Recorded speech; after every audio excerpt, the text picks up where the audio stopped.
தனுசு ராசிக்காரர்களை பொறுத்தவரையிலும் இவ்வளவு நாளாக முயற்சிகள் எல்லாத்துலேயுமே வெற்றி வந்துட்டு இருந்துச்சு. இப்போ 3ஆம் இடத்துல இருக்கக்கூடிய சனி பகவான் அவர் வக்ரகதி அடைகிறதுனால முயற்சிகளில் தடங்கள் வரக்கூடிய வாய்ப்புகள் நிச்சயமாக இருக்கும். ராகுவும் சேர்ந்து இருக்கிறதுனால எல்லா விஷயத்துலையும் அபரிமிதமான முயற்சி எடுப்பீங்க. கொஞ்சம் பொறுமையாக போகிறது ரொம்பவுமே நல்லது.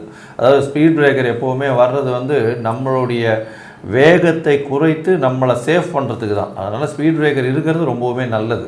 அதனால் இந்த காலகட்டத்தில் பொறுமையாக செல்வது மிகப்பெரிய ஏற்றத்தை உங்களுக்கு நிச்சயமாகவே கொடுக்கும். சரி, குழந்தைகள் மூலியமாக சிறு சிறு பிரச்சனைகள் வரக்கூடிய வாய்ப்புகள் உண்டு. குழந்தைகள் மூலியமாக சிறு அவமானங்கள், தேவையற்ற விஷயங்கள் சந்திக்க வேண்டி நேரிடலாம். சரி, குழந்தை பிராப்திக்கு இந்த காலகட்டத்தில் பிரச்சனைகள் உண்டாகக்கூடிய வாய்ப்புகள் உண்டு. உங்களுடைய உடல்நிலை நல்லபடியாக இருக்கும், ஆனால் தந்தையின் உடல்நிலையில் சற்று பின்னடைவு இருக்கக்கூடிய வாய்ப்புகள் உண்டு. வெளிநாடு, வெளியூர், வெளிமாநிலம் செல்லக்கூடிய பாக்கியங்கள் இந்த காலகட்டத்தில் இருக்காது. மேல் படிப்புக்கு போகணும்னு நினைக்கிறீங்கன்னா அது பிரச்சனையில் கொண்டு போய் விடக்கூடிய வாய்ப்புகள் உண்டு.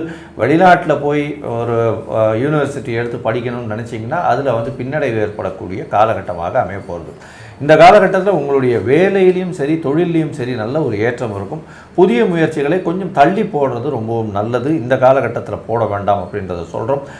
இருந்தாலும் உங்களுக்கு பார்த்தீங்களேனால் தொழிலில் பெரிய அபிவிருத்தி இருக்கக்கூடிய காலகட்டமாகவும், தந்தையின் மூலியமாக தொழிலுக்கு உண்டான மூலதனங்கள் வரக்கூடிய வாய்ப்பும், தந்தையின் செய்யக்கூடிய தொழிலை நீங்கள் ஏற்று செய்யக்கூடிய பாக்கியமும் இந்த காலகட்டத்தில் வரும்.